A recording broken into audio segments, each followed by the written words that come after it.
স্বপন বাবু, এটা জানিয়ে রাখি, সবাই হয়তো জানেন, তো একমাত্র কন্যা এবং উত্তরীয়।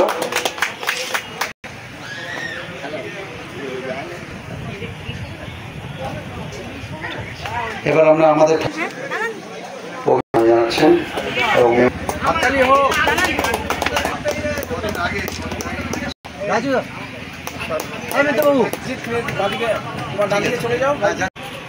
বলে দিচ্ছি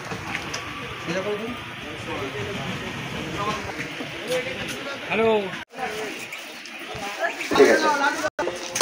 সম্মান জানাচ্ছেন আরেকজন ডাক্তার মেমন্ত, আমি বলে দিচ্ছি উত্তরীয় ঠিক আছে হসপিটাল ম্যানকে। এছাড়া দেউলা স্টেশন মোড় এলাকায় সঞ্জয় হালদারকে সম্মান জানানো হলো, বিশিষ্ট সমাজসেবী।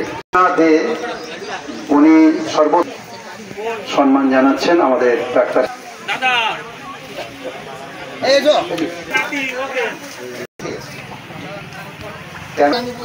গোটা দেশ থেকে এরকম একটি মহৎ উদ্যোগ নেওয়ার জন্য, এবং এখানে যারা উপস্থিত আছেন সমস্ত সমাজসেবী, প্রকৃতিপ্রেমিক, সাংবাদিক, তৎপরী যারা রক্ত দান করতে এসছেন এবং সমস্ত মেডিকেল স্টাফ, সবাইকে আমার শুভেচ্ছা এবং অভিনন্দন। এই অনুষ্ঠানটা অনেকদিন ধরেই হচ্ছে, আমি আজ প্রথম এলাম। সবাইকে শুভেচ্ছা জানাচ্ছি। এবং রক্তদান একটা মহৎ দান, এটা আমরা সব জায়গাতেই বলে থাকি, শুনে থাকি, কিন্তু রক্ত দান করার সময় সেই হিসাবে ডোনার কিন্তু পাওয়া যায় না। রক্তদান শিবির ঘিরে যে ধরনের উৎসাহ সবার মধ্যে দেখা যায়, কিন্তু ডোনেট করার মতো উৎসাহ সবার মধ্যে দেখা যায় না। অনেকের শারীরিক প্রবলেম থাকে, হাই বিপি থাকে, সুগার থাকে, তাদের পক্ষে তো দেওয়া সম্ভব নয়। কিন্তু যারা সুস্থ স্বাভাবিক আছেন তারা প্রতি বছর না হোক 2 বছর 3 বছর পর পর একবার করে রক্তদান করবেন। আপনাদের ওই সামান্য 1 ইউনিট রক্ত কিন্তু একটা মুমূর্ষু রোগীর জীবন বাঁচাতে পারে। থ্যালাসেমিয়া, ব্লাড ক্যান্সার, এই সমস্ত রোগী তো আছেই, প্লাস যারা ফ্যাটাল অ্যাক্সিডেন্টের শিকার হয় বা গর্ভাবস্থায় প্রসূতিদের কিন্তু প্রচুর রক্তের প্রয়োজন হয়। এই সংকটটা চিরকাল থাকেই। সেই সংকটটা মেটানোর জন্য বিভিন্ন জায়গাতে বিভিন্ন ক্লাব, স্কুল, হসপিটাল বা আমাদের পুলিশের উদ্যোগে রক্তদান শিবির হয়। ব্যক্তিগত উদ্যোগে রক্তদান শিবির খুব রেয়ার, বিরলের মধ্যে বিরলতম। এই যে লালটু মিত্রে যে উদ্যোগটা নিয়েছেন অত্যন্ত সাধুবাদযোগ্য, তাকে আরেকবার ধন্যবাদ জানিয়ে আমার বক্তব্যটা শেষ। আছেন আমাদের জিআরপি সাহেব ওসি,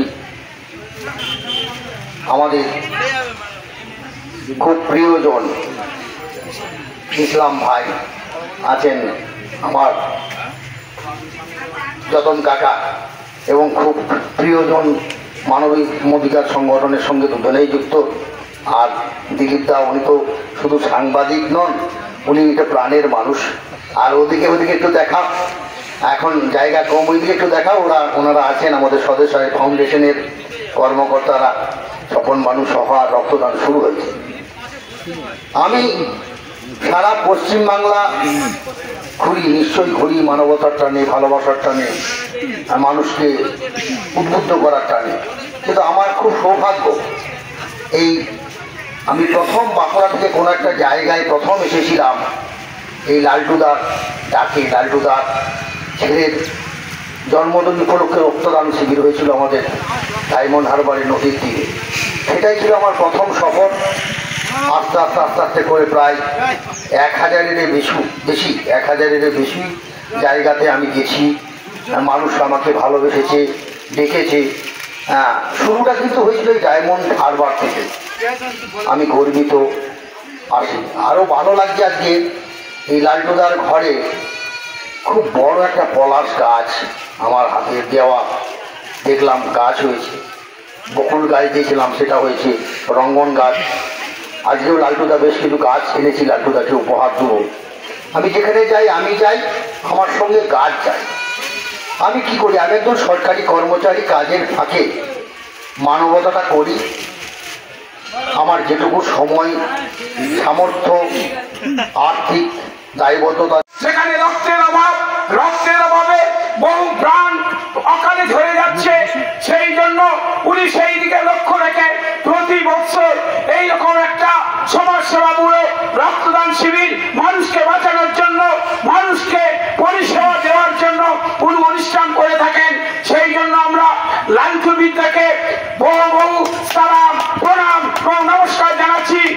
আগামী দিনগুলোতে লালটুদা যাতে আরো বেশি বেশি করে এইরকম একটা অনুষ্ঠান করতে পারে সেদিকে লক্ষ্য রেখে আমরা লালটুদার পাশে থেকে এই অনুষ্ঠান যাতে সাফল্যমণ্ডিত হয় সেই দিকে লক্ষ্য রেখে আমরা এগিয়ে যাব।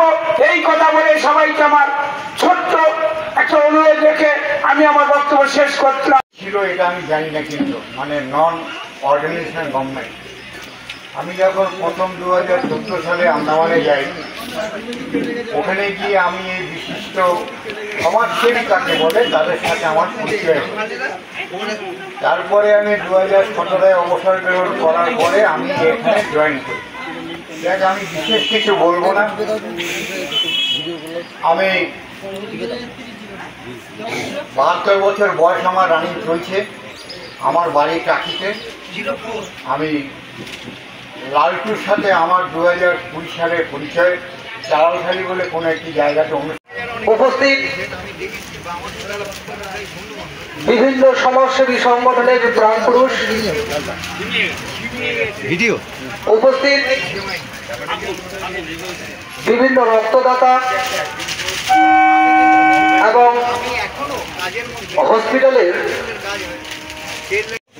বাড়িতে যেখানে জুলফিকার আলী স্মৃতির উদ্দেশ্যে একটা ব্লাড ডোনেশন ক্যাম্প অর্গানাইজ করেছে। আমরা বিভিন্ন জায়গা থেকে বিভিন্ন সমাজসেবামূলক যারা কাজ করে থাকি সেখান থেকে সবাই ছুটে এসেছি একটা আত্মিক টান।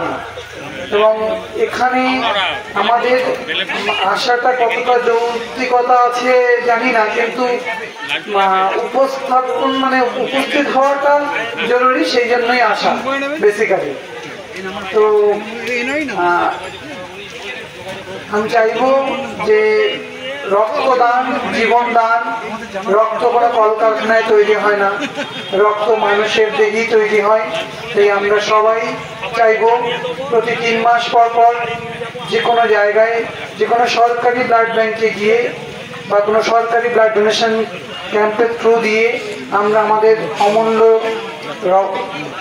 ব্লাড সেখানে আমরা ডোনেশন করব এবং সেখান থেকে একজন মানুষের জীবন আমরা ফিরিয়ে দিতে পারি। তাই রক্তদান জীবনদান এই অঙ্গীকার নিয়ে আমি আমার বক্তব্য। আমি রামপ্রসাদ নস্কর, দক্ষিণ 24 পরগনা জেলার জয়নগর থানার অন্তর্গত রাজাপুর করাবেগ অঞ্চলের কেওড়াতলা গ্রামের বাসিন্দা। বর্তমানে কর্মসূত্রে আমি সোনারপুরেই থাকি। তো আমার উদ্দেশ্য আছে বিশ্ব উষ্ণায়নের বিরুদ্ধে মানুষকে সচেতন করা, দূষণমুক্ত পৃথিবী করা, জীববৈচিত্র্য রক্ষা, সুন্দরবন বাঁচাও অভিযান, নদী বাঁচাও অভিযান, এইসব নিয়েই আমি নিজে লিফলেট তৈরি করি, নিজেই বিলি করি এবং 1995 সাল থেকে সাইকেল চালাচ্ছি। আজও পর্যন্ত চলছে এবং মৃত্যুর আগের দিন পর্যন্ত চলবে। এমনকি আমি সাইকেল নিয়েই মানে অন্য গাড়িতে উঠবো না বলেই সাইকেল নিয়ে 2016 সালে বিয়েটাও করেছি বনকতার বিরুদ্ধে এবং পরিবেশ। যাই শুধু তাই নয়, আমি সারা ভারতবর্ষে প্রত্যেকটা রাজ্যের রাজধানীর পরিবেশ নিয়ন্ত্রণ পর্ষদে বার্তা পৌঁছে দিয়ে এসেছি। শুধু তাই নয়, সারা বাংলাদেশে 64টা জেলা প্রচার অভিযান করেছি এবং সারা বাংলাদেশে এবং সারা নেপাল জুড়ে প্রচার অভিযান করি। শুধু একটাই উদ্দেশ্য, দূষণমুক্ত পৃথিবী গড়া, জীববৈচিত্র্য রক্ষা। সেই সঙ্গে গতকাল আমি দেখলাম আলাদা রক্তদান, এটা লালটুর পরিচয় নয়। লালটুর পরিচয় একজন রক্তদাতা এবং সারা বছর মানুষকে সাহায্য করে রক্তের ব্যাপারে সেই রকমভাবে। অর্থাৎ লালটু আসলে ব্লাড ব্যাংক। তাই লালটুকে ধন্যবাদ।